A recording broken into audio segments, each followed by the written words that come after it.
Bom dia, meus amados irmãos, a graça e a paz do nosso bondoso Deus, o amor do nosso Senhor e Salvador Jesus Cristo, esteja em cada um de nós hoje e sempre, nos fazendo crescer no conhecimento e na graça, ou seja, nos fazendo prosperar naquilo que nós mais carecemos ter prosperidade, que é a prosperidade espiritual, que é crescer justamente nesse conhecimento edificador da palavra, que liberta, que cura, que salva, né? Pois bem, meus amados, vamos aqui para dar continuidade à nossa lição, a lição bíblica diária. Esta semana estamos estudando sobre amor e sacrifício, partindo daquela cena lindíssima entre Cristo e Pedro, quando Cristo pergunta 3 vezes a Pedro, né? Tu me amas, tu me amas, tu me amas, né? E pede para Pedro apacentar os cordeiros e as suas ovelhas. Pois bem, ontem nós vimos aqui a última fala de Cristo a Pedro, dizendo para ele que, logo após perguntar se ele amava, né? Amava no sentido, Pedro, você gosta de mim? Aí Pedro, o Senhor sabe todas as coisas e sabe que eu gosto do Senhor, né? Cristo de uma forma muito tocante falando ali com Pedro. E a última fala de Cristo a Pedro é dizendo para ele que quando ele ficasse velho, não é? Ele jovem, ele vai para onde ele quiser, a hora que ele quiser, faz o que quiser e tal. Mas quando ele ficasse mais velho, mais experiente, outras pessoas ele se deixaria, ou seja, as pessoas levariam ele, né, vestiria a roupa dele, levaria até para lugares que ele não desejaria ir, né? Uma referência de forma tipológica, né? Usando símbolos, falando em parábola, mostrando para ele como ele deveria morrer, como ele morreria, ele se deixaria passar por isso, né? Porque se ele não quisesse passar por isso, ele negava a Cristo, se desconvertia, né? E não seria morto, não era? Pois bem, então, tudo isso aconteceria com o consentimento dele, obviamente, pelo testemunho, né, no amor a Deus, o amor a Cristo. Pois bem, então hoje, na terça-feira, a primeira pergunta de hoje, ou seja, a pergunta 5ª da lição, nos traz aqui o seguinte questionamento. Que significava as palavras de Jesus sobre o futuro de Pedro? Olha, quando você ficar velho, as pessoas vão trocar sua roupa, vão te levar para lugares que você não pode ir e tal, não gostaria de ir e tal. Então, o capítulo 21, versículo 19, diz assim, e Jesus disse isto, significando com que morte havia Pedro de glorificar a Deus. E dito isto, disse-lhe, segue-me. Que coisa linda, né? Que coisa linda, linda, linda. Cristo poderia ter dito, olha, Pedro, o Pai acabou de me revelar aqui que você vai morrer de morte de cruz. As pessoas vão te levar à força, as pessoas vão te despir ou te vestir, né? O verbo está proporcionalmente aí inverso. Vão te levar para onde você não cair, vão colocar você numa cruz, vão te crucificar, né? Então, Jesus disse isso aí para Pedro, justamente para que Pedro, né, pudesse, ao longo da vida, do aprendizado que ele ia aprender a partir dali, essas palavras ficariam guardadas na sua memória, o Espírito de Deus o lembraria no momento certo sobre essas importantes palavras que a gente falou para ele, justamente para o fortalecer no momento em que ele se deparasse ali com a morte, com aquele grande teste ali da cruz, né? E é maravilhoso como Cristo faz isso com o seu servo, né? Mostrando o devido cuidado. Ele revela ali, olha, Pedro, olha, quando você era jovem, quando você pescava lá na flor da sua juventude, né? Você faz o que você quer. Até hoje, que Pedro ainda era um homem relativamente jovem, né? Neste ato aqui, neste momento em que Cristo está falando com ele. Mas principalmente quando era mais jovem ainda, né? Porque você é muito mais afoito, tem muito mais energia, faz o que quer, muitas vezes não dá ouvido a pai, a mãe, não é? Faz o que dá na telha, a hora que quer, vai e vem, né? E se permite até entrar por caminhos perigosos ao ponto até de transgredir os mandamentos de Deus, pela impulsividade, pela falta de experiência, pela falta de sabedoria que todos nós um dia já tivemos na juventude. Todo mundo aí que já está na fase adulta, tem um pouco de experiência, vai entender claramente o que eu estou dizendo, né?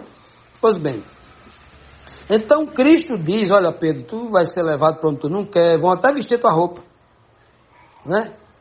Contra a sua vontade, porque é um ato para os idosos que é cuidado pelos filhos, né? Que o filho vê a nudez ali do pai, ali, né? Trocando roupa, trocando fralda. Precisa entender que é uma humilhação muito grande para esses idosos, os pais idosos. Não é fácil, não. Muito difícil fazer isso, né? Então, o respeito com essa situação, né? Então, Jesus está dizendo, é contra a tua vontade, não é fácil passar por isso. Mas Cristo não estava falando que Pedro ia ficar velhinho, e as pessoas iriam levar ele de cadeira de roda, ia dar banho nele com mangueira, não, está falando ali, era uma tipologia mostrando que iriam tirar a roupa dele, iriam vestir ele, iam colocar ele na cruz, numa cruz semelhante a do Calvário, iria, né? Inclusive Pedro vai pedir até para morrer de cabeça para baixo, ser crucificado de cabeça para baixo. Mas iriam colocar Pedro na cruz contra a sua vontade, né? Contra a sua vontade. Está falando exatamente numa linguagem mais suave, mostrando, né? Quando ele ficasse um pouco de tempo a partir daquele momento, né?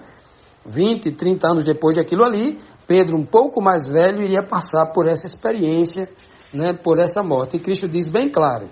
Agora, depois que Cristo diz isso, da situação que Pedro iria passar, enfrentando a morte, contra a sua vontade, porque me diga uma coisa aqui, para cada um de nós, quem é que tem vontade de morrer? Olha, se uma pessoa está com vontade de morrer, obviamente ela está com algum problema de ordem emocional, né? De ordem emocional, porque está muito triste com a vida e tal, né? Mas uma pessoa saudável, ela não tem vontade de morrer, ela quer viver, não é mesmo? Então, a morte sempre vem contra a nossa vontade. E é normal que todo homem queira viver, mesmo que seja essa vida normal, porque isso está é uma informação que Deus colocou no nosso íntimo. Chama de lei natural, aquilo que o Senhor colocou em nós. Nós fomos feitos para viver. Então nós nunca vamos aceitar a morte, mesmo que esta morte seja temporal, né? Nós aceitamos a morte como um sono por causa da fé, pela certeza que há uma ressurreição, não é mesmo? Mas mesmo sabendo disso, nós não podemos nos acomodar com a morte. Se nós aceitarmos a morte, a gente vai acabar defendendo o suicídio, a gente vai acabar se matando. Não. Os antigos falavam do suicídio como honra, como os corajosos. Não, isso é um engodo, um erro grave. Nós temos que amar a vida, em todos os sentidos. Amar, inclusive, principalmente a vida eterna. Esta vida agora, né? Nós não devemos sabotar a nossa vida querendo que a gente morra lá. Não, eu vou agora tomar um bocado de veneno aqui que é para morrer mais rápido. Não, eu amo a morte. Não, porque a morte significa descansar em Jesus e daqui a... Não, nada disso. Devemos continuar amando a vida. Então Pedro, como qualquer um de nós, é levado para a morte contra a nossa vontade, né? Contra a nossa vontade. Não era para existir morte. E esse é o plano original de Deus, né? Pois bem, e aí Cristo diz claramente para Pedro, Pedro, o que importa agora, sabe o que é? Deixa esse tempo chegar, vai chegar esse tempo. Não vive, não antecipe esse sofrimento, não. Não sofra por antecipação, não. Deixa chegar a hora certa. O importante agora, sabe o que é, Pedro? Segue-me. Sabe onde é que deve estar o teu foco? A tua mente? Por enquanto, agora, sabe o que é agora? Foca no agora. Presta atenção no agora. Vive o agora. Então, agora, você não pode perder tempo pensando nisso. Pedro, siga-me. Me obedeça. Faça tudo, siga todos os meus mandamentos. Coloque em prática todos os mandamentos. E aí, quando chegar esse momento, você vai estar forte e preparado para enfrentar tudo isso. Continuando, meus amados, vamos agora aqui para a sexta pergunta.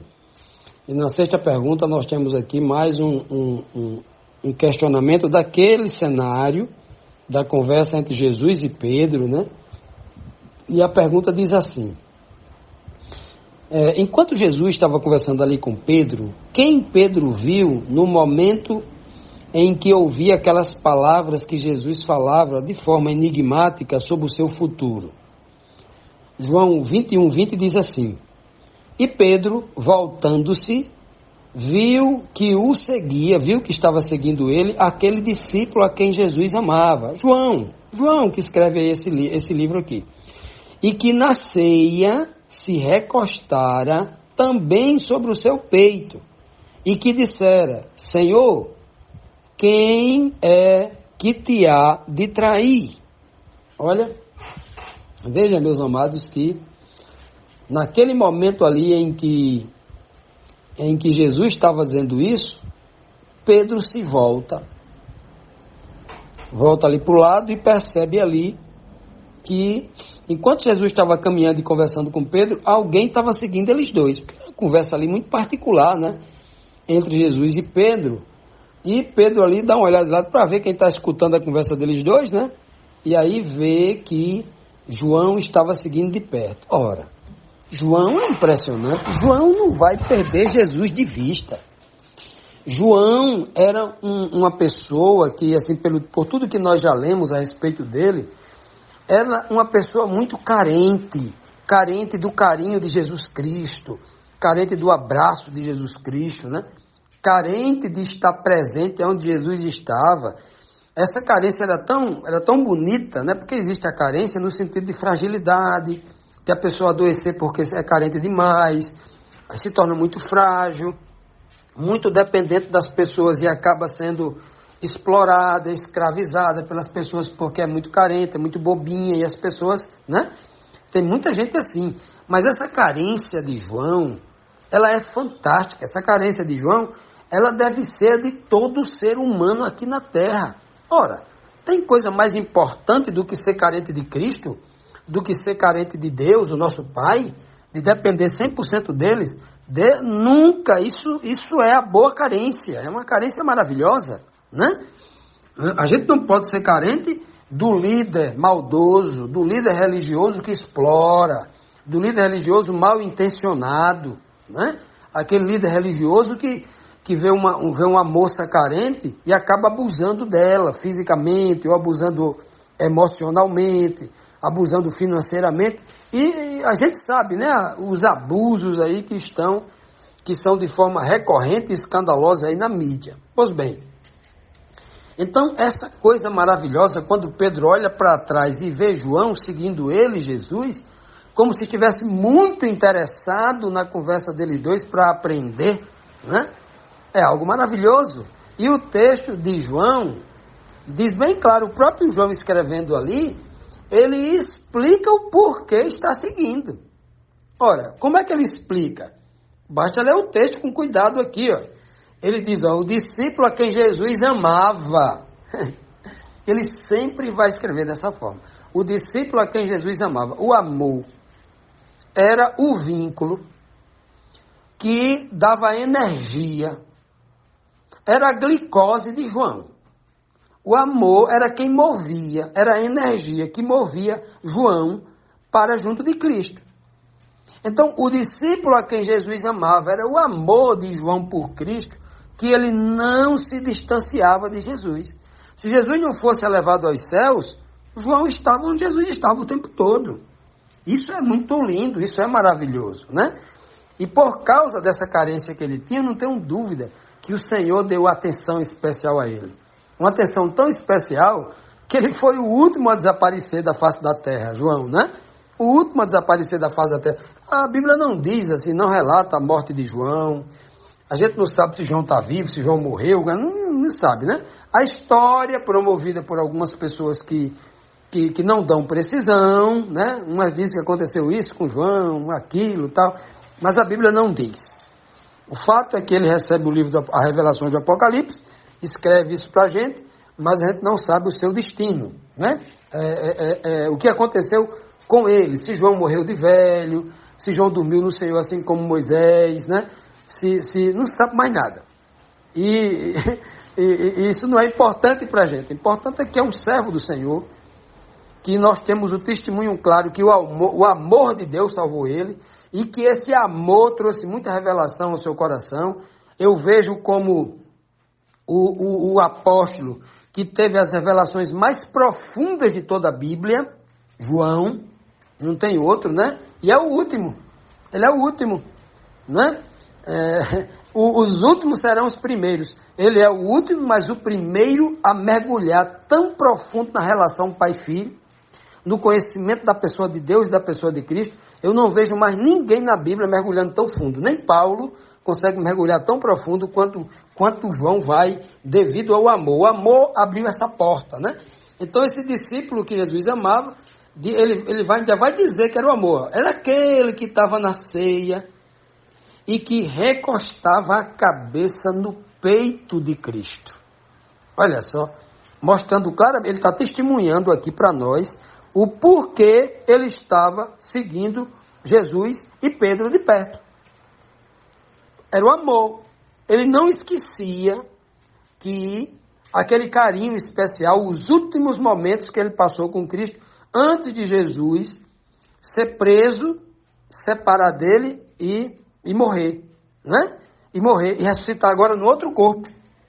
Então, João ele não esquece esses outros momentos, aquele carinho especial de encostar a cabeça no peito de Cristo. Olha só, isso antigamente para uma sociedade muito patriarcal, né? Assim, muito ortodoxa, muito difícil, né? Pela força da religiosidade judaica, né? Pelas imposições teóricas que vinham do farisaísmo, do saducismo, né? Dos saduceus e dos zelotes. Era uma pessoa muito rígida. A questão do homossexualismo, nem perto, né? Qualquer gesto de um homem, de um carinho, de amor, de irmão, como era o caso de Jesus, um amor fraternal, né? Entre Cristo e João, entre Cristo e os seus discípulos, isso poderia ser visto de forma muito feia, né? E então, quando João cita isso aqui, nós temos aqui realmente uma beleza inigualável. Ele fala assim, aquele a quem eu colocava, né? Aquele discípulo que recostava a cabeça no peito de Jesus Cristo. Já imaginou? Esses homens vivendo naquela... E a coragem de fazer isso, né? Era muito carinho, era muito respeito, né? Era muito amor envolvido. E ele diz assim, e João foi o que teve a coragem, por ter tanto amor. Quando você tem muito amor, você tem a coragem de falar. Você não tem restrição. Por amor você fala, né?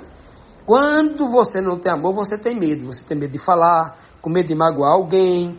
Quando você tem medo, você tem medo até de dizer uma verdade que vai ajudar, porque tem medo, né, de contrariar alguém, não é mesmo? Mas João não tinha esse medo. João chegou e falou, Senhor, quem é que vai te trair? Quem é que há de te trair? Nenhum dos outros 11 perguntou, nem mesmo Judas. Mas João teve a coragem de perguntar. Olha só, porque quem ama e sente que é amado, não tem medo de se aproximar.